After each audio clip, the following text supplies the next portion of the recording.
Hello সবাইকে, welcome to my channel. চলে এসেছি অ্যারেঞ্জমেন্টস ফর আ ব্লিসফুল ডের পঞ্চম তথা অন্তিম পর্ব নিয়ে। আজকের পর্বে থাকছে বনভোজনের রান্নাবান্না এবং গোপালকে ভোগ নিবেদন। দুপুরের মেনুতে ছিল সাদা অন্ন, পুষ্পান্ন, পরমান্ন এবং ভাজা অন্ন। ছিল 5 ভাজা, শাক ভাজা, আলুর দম, ডাল, 5 মেশালি তরকারি, পনির। পিকনিকে কিন্তু নিজেরা সবাই মিলে কেটে বেটে আয়োজন করে রান্না করার মজাটাই আলাদা, তাই না? সমস্ত রান্নাবান্না শেষ হওয়ার পর গোপালকে থালায় সাজিয়ে সুন্দরভাবে ভোগ নিবেদন করা হলো।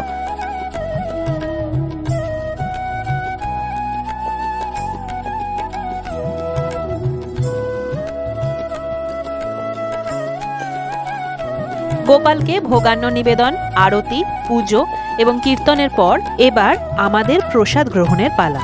আয়োজন, রান্নাবান্না, জমাটি আড্ডা, গান বাজনা, খাওয়া দাওয়াতে দিনটা আমাদের বেশ ভালোই কাটলো। আশা করি যাদের জন্য এত আয়োজন তারাও নিশ্চয়ই দিনটাকে উপভোগ করেছে। গৃহস্থের আরাধ্য আদরের দেবতাকে সাথে নিয়ে ধর্মীয় আচার রীতি মেনে ভক্ত ও ভগবানের মিলনের মধ্যে দিয়ে করা এই আয়োজন তোমাদের কেমন লাগলো অবশ্যই জানিও। চলো বাই।